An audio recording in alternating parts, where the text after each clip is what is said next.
There's a good reason most of the going-ons in the pointy end of the airplane are so seemingly shrouded in mystery. Firstly, in the rare event that a catastrophic failure occurs, there's usually no upside in letting people know. Yes, your safety may be marginally impacted overall, but simply put, informing the nice folks in the back that we lost our hydraulic systems and are just a few faulty valves away from being uncontrollable doesn't seem to inspire the calmness we generally aspire to, at least in my experience. Secondly, and more apt in this account, it's because sometimes those going-ons are so inexplicable that a prudent pilot may be wiser to pretend nothing has happened at all, lest he end up flying a Prius for Uber. Most airmen, not unlike myself until now, and only then because of the anonymity this medium affords, float their way through their careers with a veiled, stifled sense of terror about them, a sense a common man would never notice, but that a fellow aviator knows all too well. It's the sight of cold darting eyes across an empty horizon, or a single bead of sweat forming on an otherwise unfurrowed brow. It's not an abject terror, never. It's the sound of an overly calm announcement from the captain after a spot of turbulence, or a cold, calculated nod between crew members as they both look to one another to affirm they're really seeing whatever that is out there, and a nod is all it will be. Otherwise, the discussion might end up on a cockpit voice recorder. This account lifts the veil so carefully placed over these phenomenons so that maybe we might shed light on what's going on out there. I, for one, would surely like to know. And so, I've just put my feet up in my den after having returned from Hawaii, which was my last trip in this business. And the first duty I've prescribed myself in my newfound retirement is to pour myself a large glass of my favorite brown-colored drink, and to spill my proverbial guts out. May 7th, 1982. An emergency diversion to the Azores. For those who aren't aware, the Azores are an archipelago about 800 miles west of Portugal. Throughout aviation's brief history, the island has proven to be an invaluable fuel stop for aircraft hopping from the United States to Europe. These fuel stops were no longer necessary, as contemporary jet aircraft could offer non-stop flights. In the 80s, any flight stopping over in Azores was likely because of a fuel emergency that developed en route. In late spring 1982, myself, a first officer, and a captain known only to me as Captain Aham, owing mostly to his considerable size, were flying a Lockheed L-1011 TriStar from Atlanta to Lisbon. The evening's prior weather forecast foretold dense fog the next morning, and unsurprisingly, a thick, solid blanket floated over the airport as we prepared the TriStar for departure. Captain Aham, for his incredible size, proved to be a nimble enough fellow, moving effortlessly through the TriStar's cramped cockpit.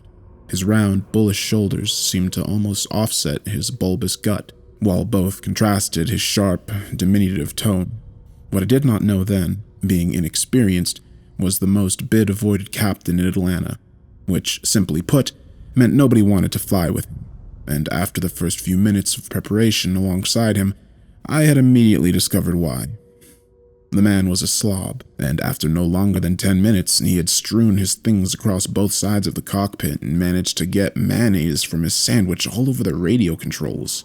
Needless to say, I had already resigned myself to 4 days of torment as we climbed through the gray soup and soared northeastward. Much to my relief, after a few hours of flying and quite a few snacks, the man became pleasant enough. We talked of our families and aspirations, meandering about through the usual getting to know each other. This process is delicate amongst pilots, and for a young first officer, is not unlike being locked in an elevator with your boss for days at a time. It's a ritual, almost. Any crew member wholly uninterested in crewmate is not long for the profession. Jeff Dunkirk, whom I later came to know as Captain Aham, as was a second-generation immigrant from Scottish descent, he worked hard, had a family, and absolutely no desire to end up at the bottom of the ocean due to a fuel leak in the number 1 engine. Unfortunately for us, that was the circumstance we had found ourselves in.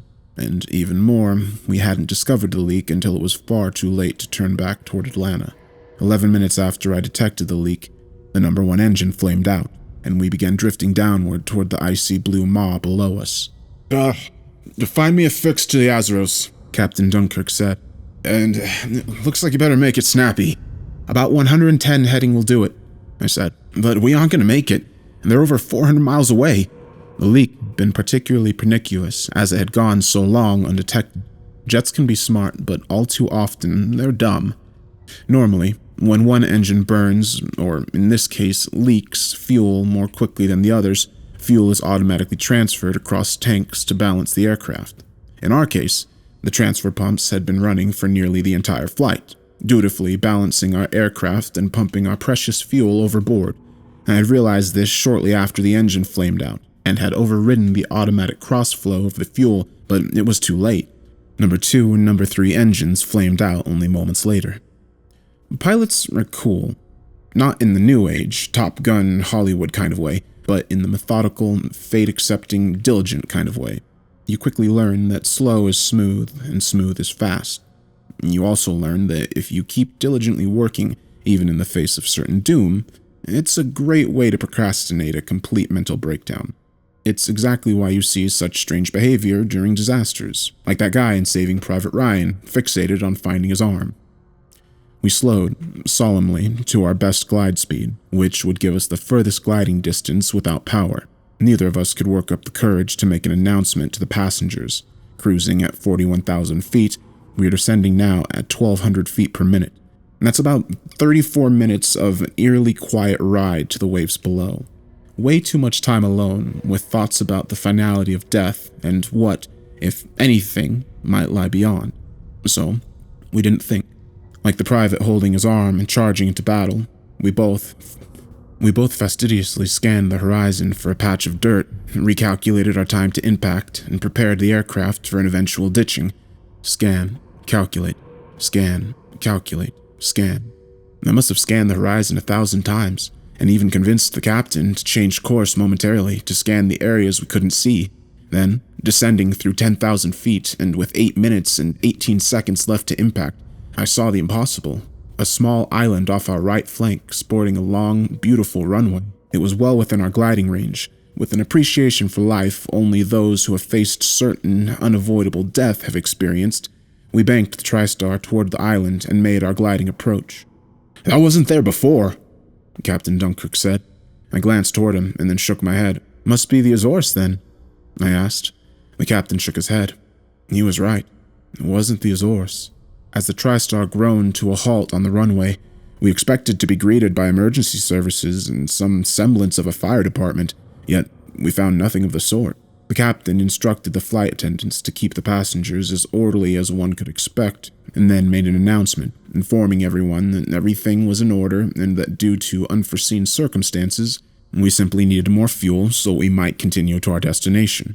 And then we waited. The radio proved to be useless, as none of our attempts to tune the navigational aids or communication frequencies worked. After several unsuccessful hours, I went about determining our position, toiling for an embarrassing amount of time. I arrived at my conclusion. It was unmistakable. 47 degrees west. That was about 300 or so miles from Azores, which was essentially the middle of the goddamn ocean. It couldn't be right, but it was. "I'm going to look for someone," the captain said. "No, stay with the ship, I'll go," I replied. He nodded. With the TriStar and the pristine runway at my back, I walked for what seemed like hours until I approached a huddle of small aircraft hangars.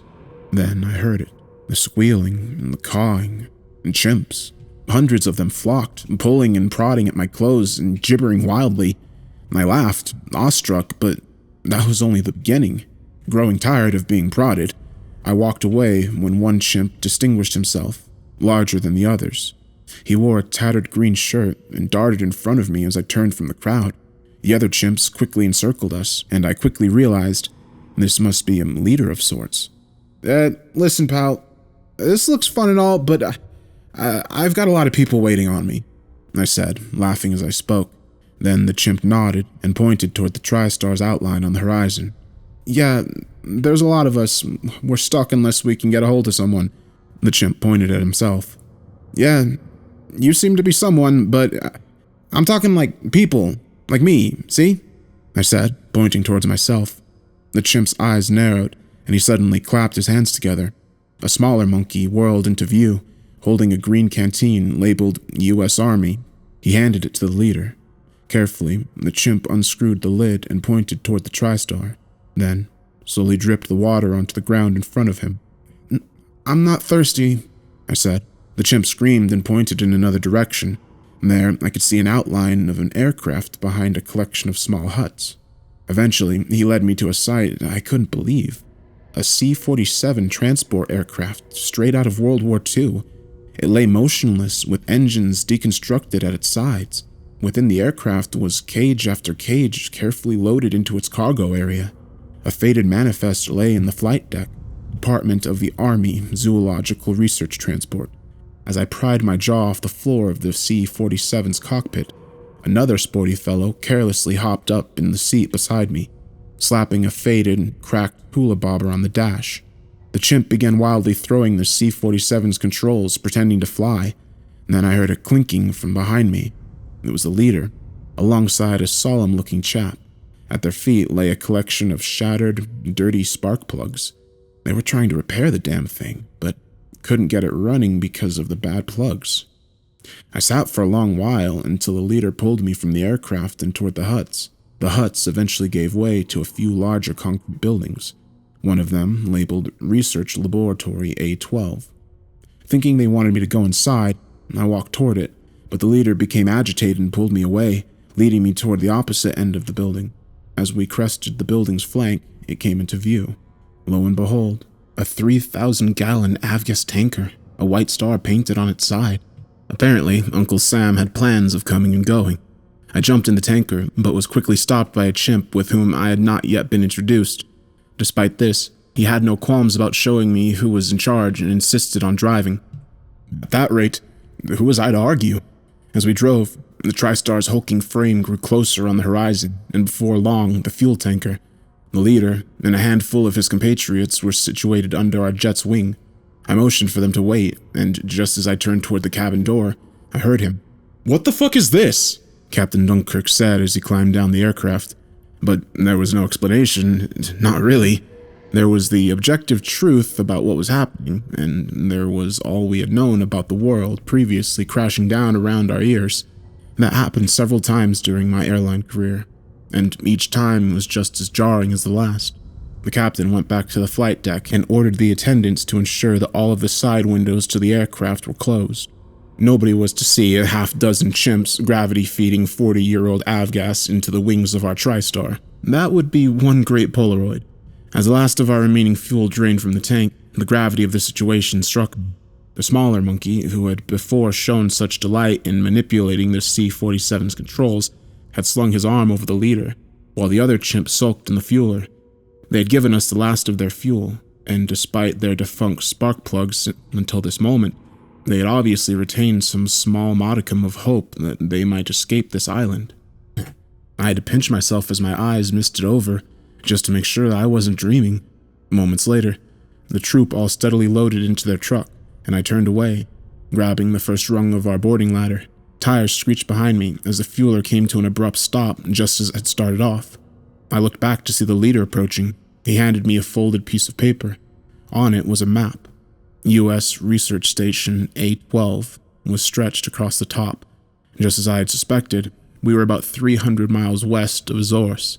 The leader pointed to the map, then to the TriStar, and then to the map, and then to himself. Then he squinted and pursed his lips tightly, making carefully calculated sounds which were barely audible. I heard him, despite myself. "Come back for us." The situation back in the TriStar was bleak. The fuel leak wasn't fixed, but we could isolate the tank and use our remaining 2 engines to depart. Frankly, while unthinkable under normal circumstances, there seemed to be no other option. It would be an uncomfortably long takeoff, but the runway was plenty long. In addition, our engines would be scrapped by the time we got to the Azores proper, as they would run much hotter because of the non-standard fuel. The oil tanker gave us just enough, with a bit of reserve, but that was all. As the engine spooled to life and we taxied toward the end of the runway, I could see small figures standing on huts in the distance, waving palm fronds and jumping to and fro. "What'd he give you?" Captain Dunkirk asked. This, I replied as I unfolded the map. We'll be put in the nut house, you know that, right? The captain said. They'll lock you up and throw away the key. He ran his hands through his hair as he spoke, stuttering. Best give it here, he said, as he reached for the map. Plus, if they find out we didn't find that fuel leak before we left Atlanta, we're both cooked, you understand? It was a different time. I understood. Tell nobody and get the thing fixed in Azores. Got it? Good. He tore the map into confetti. I felt a pang in my chest as he sprinkled them into the bin. It was an awful thing. Truly awful. The worst was that I still knew the coordinates, even after Captain Aham tore them into shreds. Even after all this time, I just never spoke up. None of us did. Until now. North 35 degrees. West 47 degrees. More to come. That's enough for now.